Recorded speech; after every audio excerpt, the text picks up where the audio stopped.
Já, góðan og blessaðan daginn. Í þessu stuttamyndbandi ætla ég að fara yfir uppsetningu á reglubundnum reikningum og hvernig hægt að nýta kerfið sem best fyrir þá reikninga sem eru send til greiðslu eftir ákveðnum tímabilum, hvort sem það mánaðarlega, ársfjórðungslega eða bara hvað sem hentar. Þessi virkni hentar mjög vel fyrir í raun alla veitta þjónustu, svo sem til dæmis leikskólagjöld, rukkun fyrir gæludýraleifi, húsaleigu og svo framvegis.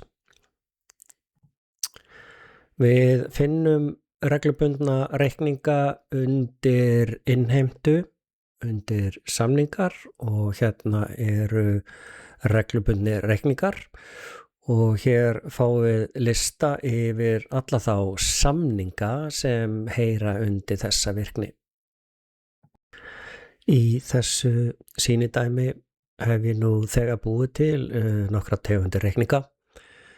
Búið til leikskólareikninga, frístundareikninga, húsaleigu og nokkrar aðrar tegundir.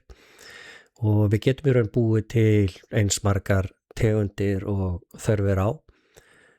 Við förum í listar og tegundir reikninga og hérna fáum við þá yfirlit yfir þær tegundir sem eru til í kerfinu og hvernig þær eru uppsettar.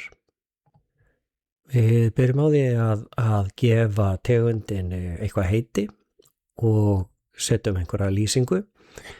Síðan tengjum við númerröð við þessa reikningagerð.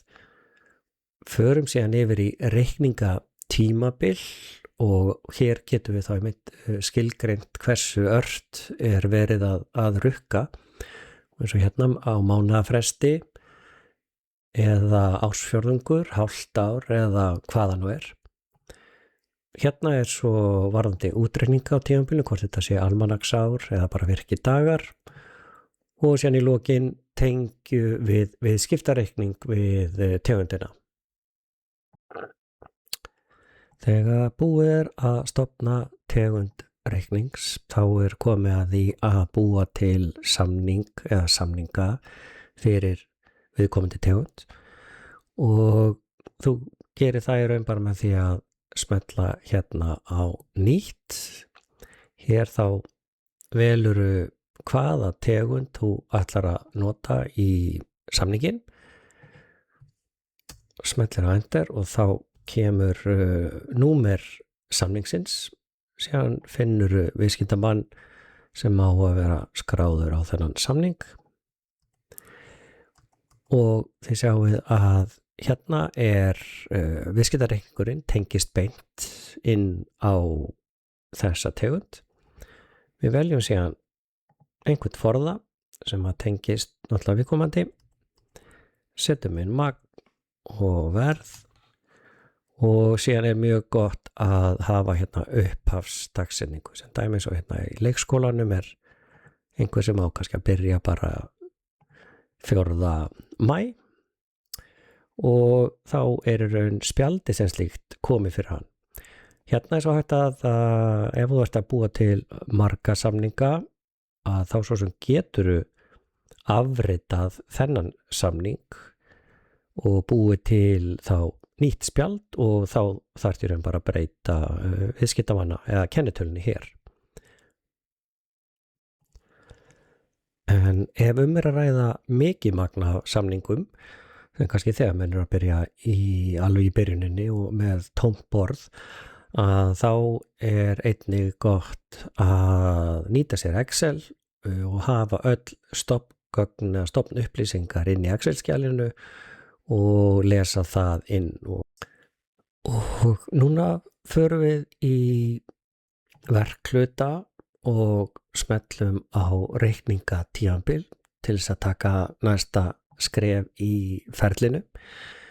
Hérna þá listi yfir öll tímabil og allar tegundir reikninga sem að kerfið hefur búið til reikninga og hérna þegar mikið að vera og margir reikningar komnir að þá mæli ég með því að notendur búi til nokkrar afmarkanir til þess að draga úr upplýsingamagninu hérna á síðunni.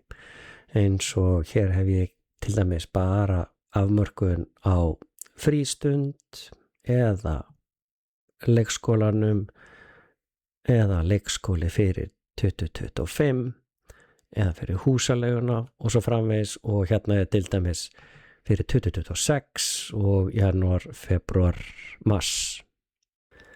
En ef við skoðum aðeins reikningana sem til dæmis voru búnir til fyrir leikskóla og eru fyrir 2025, að þá búið að búa til hérna þá 12 tímabil, og þá bara oft þannig að notandinn býr kannski til 2, 3, 4 tímabil í einu, janúar, febrúar, mars, eða eftir ársfjórðungi eða hvernig sem það og vinnur síðan náttúrulega bara út frá einum mánuð í einu. Hérna sem þá til dæmis í fyrsta mánuðinum þá sjáum við að það voru búnir til 16 reikningar, og við getum skoðað þá, og meðan að þetta eru ennþá óbókaðir reikningar að þá hægt að bæða gera breytingu á þeim ef þörf á, en það líka hægt að eyða út úr bunkanum sem slíkum. Og svo þurfum við bara að passa að vera í réttu tímabili og smetla þá á búa til reikninga fyrir tímabil, og kerfið spyr þá, ertu vissum að þú vilja búa til reikninga fyrir valtímabil? Og það bara já. Viltu uppreikna verð tímabilsins? Og við segjum já við því, og uppreikna aðeins fyrir leikskólan, og við segjum já við því, og þá býr kerfið til reikninga fyrir alla viðkomandi samninga.